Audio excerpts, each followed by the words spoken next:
it is time for us to adopt a new company brand to encompass everything that we do. To reflect who we are and what we hope to build, I am proud to announce that starting today, our company is now Meta.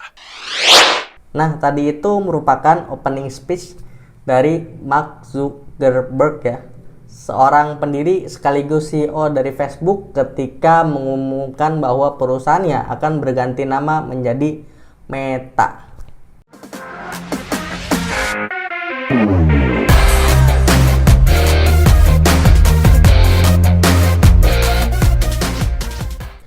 Beberapa minggu ke belakang, Metaverse jadi perbincangan hangat ya. Microsoft sedang bereksperimen untuk membuat enterprise Metaverse ya. Sementara Facebook belum lama membuat grup Metaverse di divisi Reality Labs mereka. Dan baru aja baru aja 1 minggu yang lalu mereka mengumumkan bahwa mengganti nama perusahaan mereka menjadi Meta ya. Bahkan Epic Games ketika mendapatkan investasi senilai 1 miliar US dollar, mereka menggunakan dana itu untuk merealisasikan visi mereka untuk membuat Metaverse. Nah, apa sih Metaverse itu? Istilah Metaverse sendiri sebenarnya bukan hal yang baru ya. Itu tuh udah muncul di sekitar akhir tahun 1900-an. Tepatnya di tahun 1992 di novel Snow Crash, novel bergenre cyberpunk yang diterbitkan pada tahun 1992. Dalam novel tersebut, Metaverse digambarkan sebagai dunia virtual yang bisa dikunjungi orang-orang dari perangkat VR ya. Namun, Snow Crash sendiri tidak menggambarkan Metaverse sebagai utopia yang sempurna gitu. Yang membuat semua orang yang masuk ke dalam Metaverse itu bahagia. Nggak seperti itu. Justru sebaliknya, Metaverse menciptakan masalahnya sendiri. Mulai dari kecanduan teknologi, diskriminasi, kekerasan, dan lain-lain. Saat ini ada banyak banget perusahaan yang tertarik untuk mengembangkan Metaverse ya. Mulai dari perusahaan game kayak Epic Games, lalu Tencent, lalu banyak dari perusahaan raksasa macam Microsoft, Facebook, mereka tertarik mengembangkan Metaverse ya.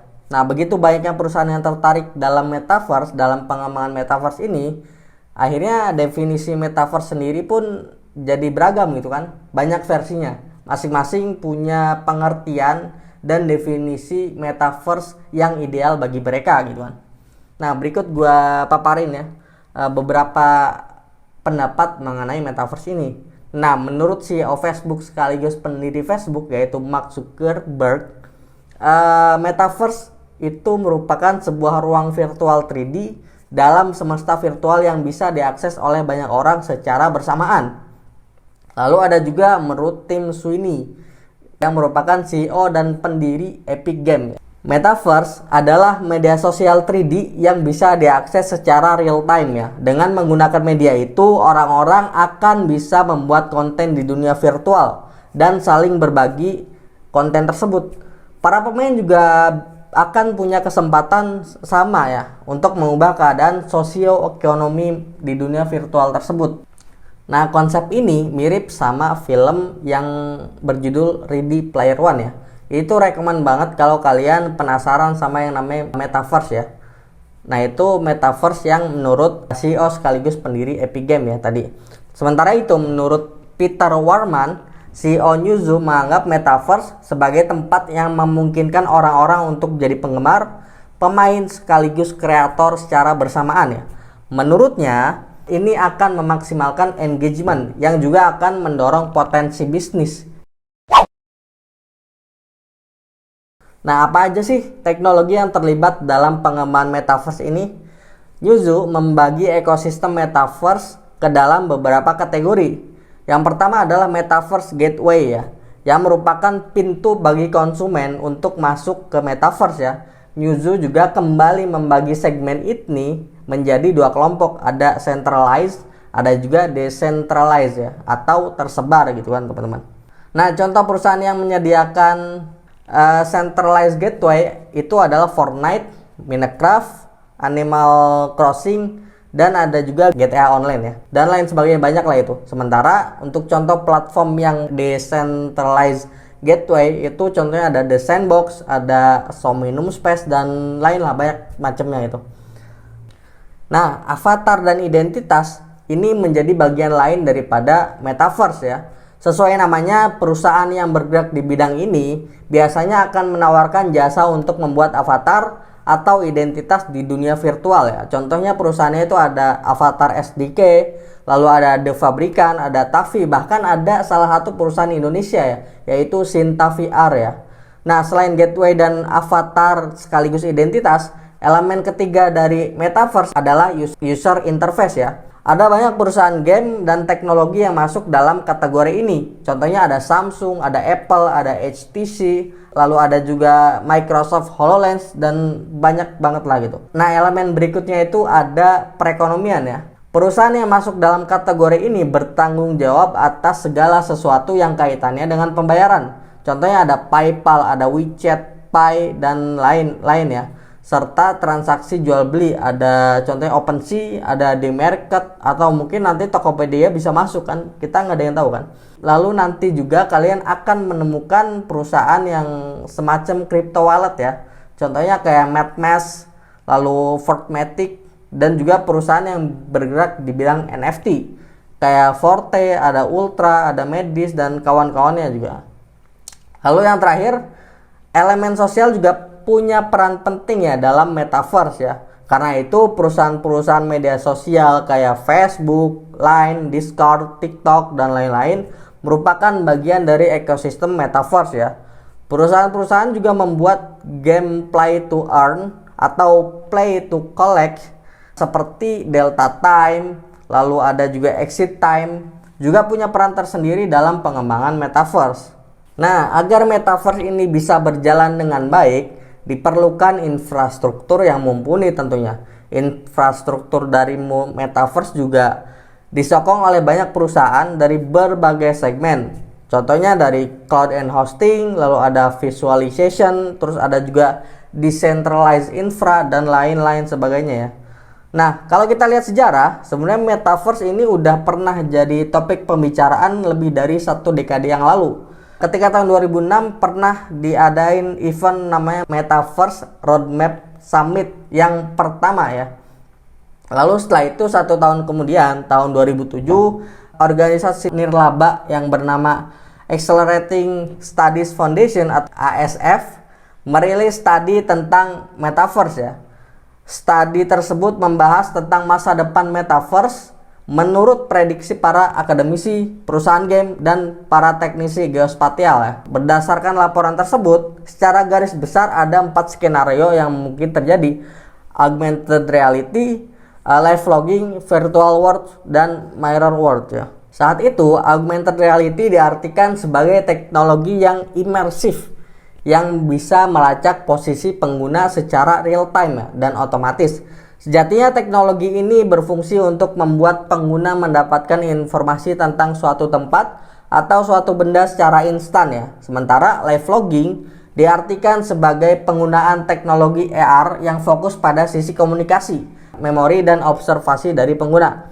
Dengan kata lain, teknologi live logging sesuai namanya memungkinkan pengguna untuk merekam sesuatu yang terjadi secara 3D.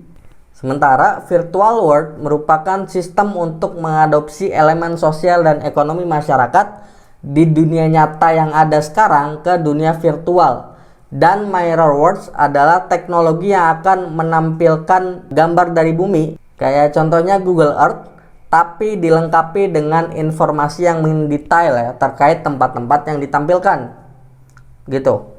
Nah, sekarang metaverse kembali menjadi tren. Kali ini metaverse akhirnya akan direalisasikan karena teknologi yang dibutuhkan untuk membuat metaverse udah mulai tersedia banyak.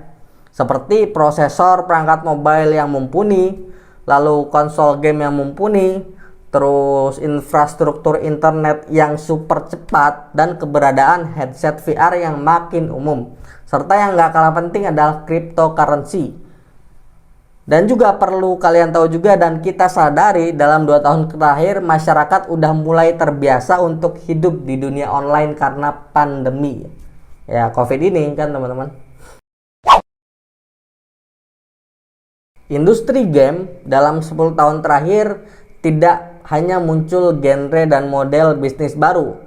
Cara gamers menikmati game pun mulai melebar ya. Para gamers memang masih senang untuk bermain game, namun mereka juga senang untuk menonton orang lain bermain game. Nah, hal ini mendorong munculnya industri streaming game dan e-sport. Metaverse dianggap sebagai bagian dari evolusi industri game. Di masa depan, game tak lagi menjadi sebuah layanan, tapi sebuah platform. Artinya, game nggak hanya digunakan sebagai tempat untuk bermain, tapi juga untuk berkumpul bersama dengan teman atau melakukan kegiatan yang non-gaming lainnya. Nah, sekarang sebagian kreator game telah mengintegrasikan sejumlah kegiatan non-gaming di game mereka. Salah satunya Epic Game ya, yang pernah menggelar konser virtual Fortnite. Sementara itu Balenciaga, sebuah merek fashion mewah asal Prancis, itu menggelar fashion show di game Afterworld, The Age of Tomorrow ya. Nah, ke depan kemungkinan akan semakin banyak kreator game yang memasukkan elemen non-gaming ke game mereka. Dan tentunya hal ini akan menguntungkan para kreator game ya. Kenapa? Karena elemen non-gaming bisa menarik non-gamers untuk mencoba game mereka. Para gamers juga kemungkinan nggak akan keberatan dengan adanya elemen non-gaming di sebuah game. Pasalnya saat ini pun banyak gamers yang menggunakan game sebagai tempat untuk bersosialisasi, bahkan untuk endorse. Nah, selain elemen non-gaming, keberadaan Metaverse juga akan mempengaruhi game dalam hal lain. Misalnya, dalam segi jumlah pemain. Menurut Newzoo, ketika tren Metaverse terrealisasi, jumlah pemain dalam game di satu waktu bisa mencapai lebih dari 10.000 orang. Sementara dari segi konten, komunitas akan punya peran lebih besar dalam menyediakan konten dalam game. Karena Metaverse akan mendukung konten buatan pemain atau pengguna. Contohnya kayak yang terlihat di Roblox saat ini. Tahu kan game Roblox? Metaverse juga akan mendorong munculnya model bisnis baru ya. Karena Metaverse game bisa mendorong kegiatan non-gaming muncul di dalam game ya. Perusahaan game akan bisa memonetisasi ya hal itu, misalnya dengan menjual tiket konser digital ya, atau kegiatan non-gaming lainnya. Nah, keberadaan Metaverse game juga akan membuka peluang bagi native ads ya. Karena keberadaan iklan tradisional yang mengganggu akan sulit diterapkan di dunia virtual gitu teman-teman. Nah, nggak hanya game, keberadaan Metaverse juga akan mendorong pertumbuhan sejumlah industri lain. Contohnya kayak live streaming yang sekarang udah mulai banyak banget berkembangan. Lalu selain itu ada cloud juga, ada VR dan AR ya. Selain itu keberadaan Metaverse juga bisa mempercepat perkembangan teknologi di bidang hardware ya, infrastruktur jaringan, bahkan visualisasi dan juga AI ya. Nah, bagi perusahaan keberadaan Metaverse ini memberikan keuntungan yang jelas, yaitu membuka ladang bisnis baru. Jadi nggak heran beberapa perusahaan tertarik untuk mengembangkan Metaverse ya. Namun, apakah para konsumen juga tertarik untuk masuk dalam Metaverse? Ya, kita tunggu waktu yang menjawab ya. Nah, kemajuan teknologi selalu menjadi pisau bermata dua. Di satu sisi, ia akan memudahkan kehidupan banyak orang. Di sisi lain, ia juga akan memunculkan masalah baru. Metaverse bukanlah pengecualian ya. Bahkan sebelum Metaverse direalisasikan sepenuhnya, sejumlah pakar udah memperkirakan banyak masalah yang akan muncul, seperti perbedaan pengalaman yang dialami oleh para pengguna ya. CEO Facebook menyebutkan ya, kemungkinan iklan akan menjadi sumber pemasukan Metaverse ya, yang sama seperti Facebook. Namun hal ini membuat sejumlah pakar khawatir ya, karena jika Metaverse menjadikan iklan sebagai sumber pemasukan, hal ini akan berpotensi menciptakan kesenjangan di kalangan para pengguna ya. Pengalaman yang didapatkan pengguna akan tidak sama, tergantung apakah mereka sanggup membayar atau tidak. Hal ini sama seperti model bisnis pay to win di industri game ya. Game dengan model bisnis seperti ini akan memanjakan para sultan, tapi menyulitkan para pemain yang bermain gratis atau mengeluarkan sedikit uang. Dan hal ini menimbulkan sejumlah banyak masalah. Saya tidak ingin melihat dunia virtual yang membagi para penggunanya ke dua kelompok. Kelompok berbayar yang akan mendapatkan pengalaman lebih baik dan kelompok pengguna gratis yang akan dieksploitasi dengan iklan, kata Avi Barzev, pendiri Badan Konsultan AR dan VR. Lalu masalah lain juga mungkin muncul yang akan berkaitan dengan keamanan dan privasi data ya. Semakin banyak informasi yang kita unggah ke internet, maka semakin besar resiko akan kebocoran data pribadi. Metaverse juga bisa memperburuk masalah misinformasi yang sudah marak. Metaverse memang diminati oleh banyak perusahaan besar. Meskipun begitu, selalu terbuka kemungkinan bahwa teknologi ini tidak tumbuh besar seperti yang diharapkan. Sebelum ini pun Metaverse pernah menjadi tren teknologi, tapi itu tidak pernah terrealisasi. Kabar baiknya, selain teknologi yang lebih canggih, sekarang masyarakat udah mulai terbuka dengan konsep untuk bersosialisasi di dunia virtual ya, khususnya melalui game. Sejak tahun lalu, game mulai digunakan sebagai tempat berkumpul atau bahkan mengadakan kegiatan penting, contohnya kayak pesta ulang tahun bahkan ya. Dan terakhir, sebuah perkembangan teknologi adalah suatu keharusan, terlepas resikonya yang bisa saja merusak realitas tatanan dunia yang ada, itu harus tetap dilakukan karena pada dasarnya tujuan utama daripada kemajuan teknologi adalah membuat kehidupan untuk lebih baik. Oke, mungkin cukup sekian video kita kali ini. Sampai jumpa di next video. Bye bye.